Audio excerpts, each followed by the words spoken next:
The first line of our gospel reading today alludes to something that happened in the previous verses. That something was the beheading of John the Baptist, a sort of prize at the end of a lavish dinner party.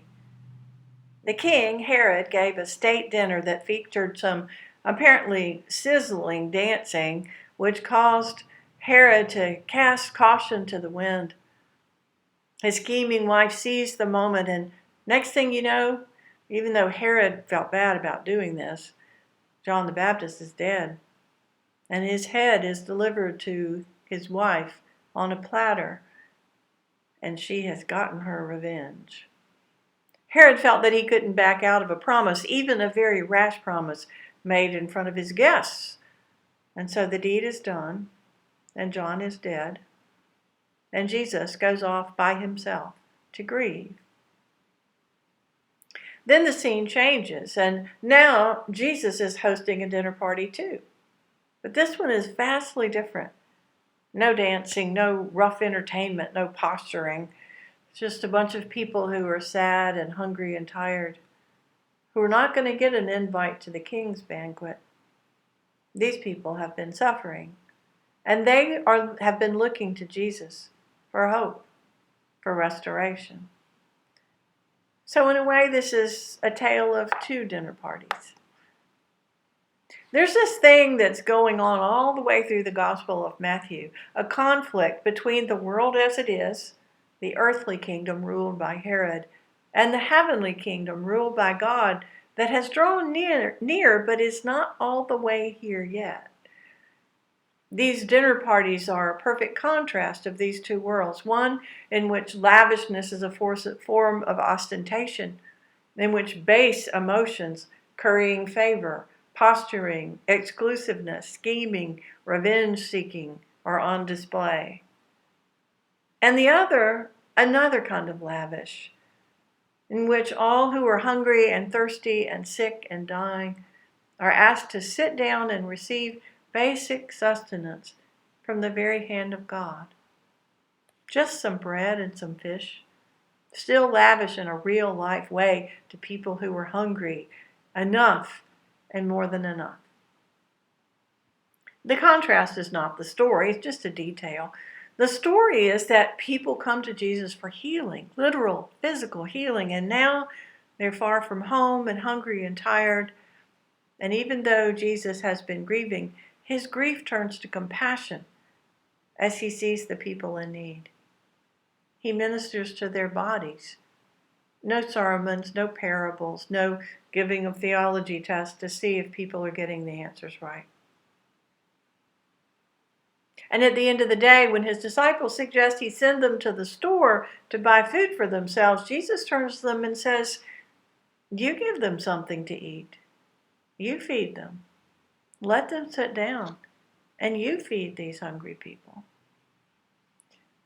So the disciples turn out their pockets, and they come up with the equivalent of about 2.5 fish sandwiches, as one commentator puts it. That's all they've got. But they give it to Jesus, and he turns it into a feast for 5,000 men, plus women and children. I like how Matthew includes women and children in his account. Nobody else does. And everyone is fed, and then the disciples pick up the broken pieces. I like how the broken pieces are part of the story too, because aren't there always broken pieces in life? So let's put them in the basket too. People love this story for many different reasons, and they find themselves in it in different ways. There are many ways to look at it. But it seems to me that for our little parish this day, the story reminds us that whatever little we have to offer in this big world of swirling need is still a necessary part of the divine plan. We don't just get to see a need, tell God about it in our prayers, and then leave it to God to fix. We're required to contribute to the program. God will make it enough. But first, God is going to use what we have to give, however little that might be. Every week in our prayers, we name all sorts of needs. We name the hungry, the imprisoned, the distressed, the sick, the dying and the dead.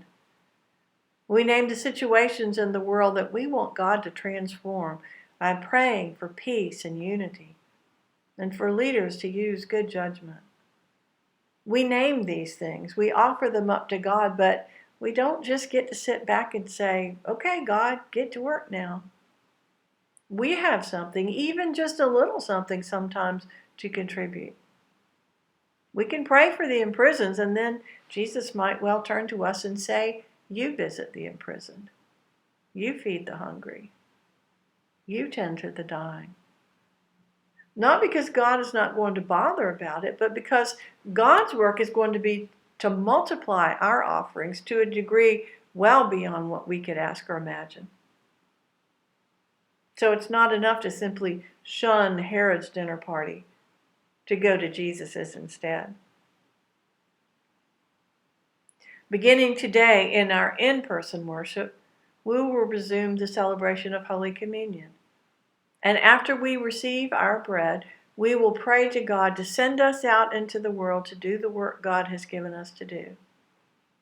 And also beginning today, we're going to start the process of discerning what we are called to share with our neighbors, our community, in this time of great turmoil, distress, and need. I don't know what form our offering is going to take, but our story today reminds us that it does not have to be lavish. God will make it lavish. Our story today reminds us that Jesus was love in a very concrete way in the world, and that we're called to go and do likewise.